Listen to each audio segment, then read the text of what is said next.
एक बार की बात है, एक शहर में श्री अर्जुन कुमार नाम के एक भौतिक विज्ञान शिक्षक रहते थे।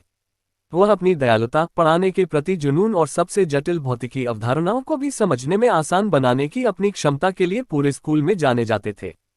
हर छात्र उनसे बहुत प्यार करता था। श्री अर्जुन कुमार का पढ़ाने का तरीका अनोखा था। जटिल भौतिकी सिद्धांतों को समझाने के लिए वह अक्सर रोजमर्रा के अनुभवों का उपयोग करते थे। उनके छात्र न केवल एक शिक्षक के रूप में बल्कि एक गुरु और एक मित्र के रूप में भी उनकी प्रशंसा करते थे। एक धूप भरी दोपहर में जब श्री अर्जुन कुमार स्कूल के बगीचे में आराम कर रहे थे, उन्होंने सिगरेट के साथ एक शांत पल का आनंद लेने का फैसला किया। धूम्रपान उनका एकमात्र अवगुण था, एक ऐसी आदत जिससे वह वर्षों से संघर्ष कर रहे थे। उन्होंने अपने छात्रों के सामने कभी धूम्रपान नहीं किया क्योंकि उन्हें पता था कि यह छात्रों के लिए एक अच्छा उदाहरण नहीं है। जैसे ही उन्होंने कश खींचा, उन्होंने देखा कि उनकी एक छात्रा सारा कुछ दूरी पर खड़ी है। सारा भौतिक विज्ञान में गहरी रुचि रखने वाली एक चौकस लड़की थी। वह बगीचे में पत्तों से छनकर आती सूरज की रोशनी के खूबसूरत पैटर्न का अध्ययन करने आई थी। सारा ने मिस्टर अर्जुन कुमार को धूम्रपान करते देखा और उसकी आंखें आश्चर्य से फैल गईं। वह हमेशा अपने शिक्षक का आदर करती थी और उनकी बुद्धिमत्ता की प्रशंसा करती थी।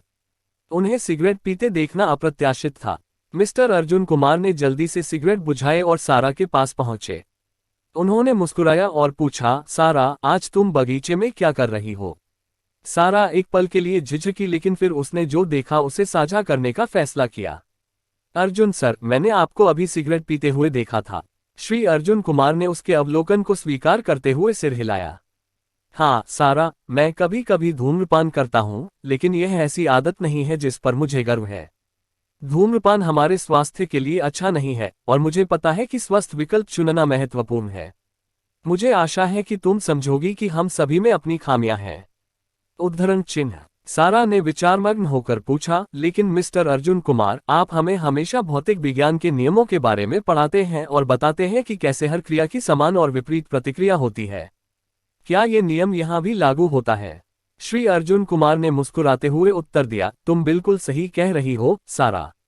भौतिक विज्ञान के नियम हमें कारण और प्रभाव के बारे में सिखाते हैं। इस मामले में धूम्रपान इसका कारण है और हमारे स्वास्थ्य पर इसका प्रभाव गंभीर हो सकता है। मैं इस आदत को छोड़ने पर काम कर रहा हूं क्योंकि मैं स्वस्थ रहना चाहता हूं और आप सभी के लिए एक बेहतर उदाहरण स्थापित करना चाहता हूं।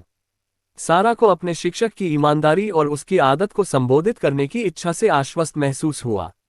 उसे एहसास हुआ कि सबसे प्रशंसित लोगों की भी अपनी खामियां होती हैं। जैसे जैसे दिन बीतते गए, श्री अर्जुन कुमार ने धूम्रपान छोड़ने के लिए कदम उठाए और अपने छात्रों के साथ अपनी यात्रा साझा की। यह न केवल भौतिक विज्ञान में बल्कि आत्म सुधार और जिम्मेदार विकल्प बनाने के महत्व में भी एक मूल्यवान सबक बन गया।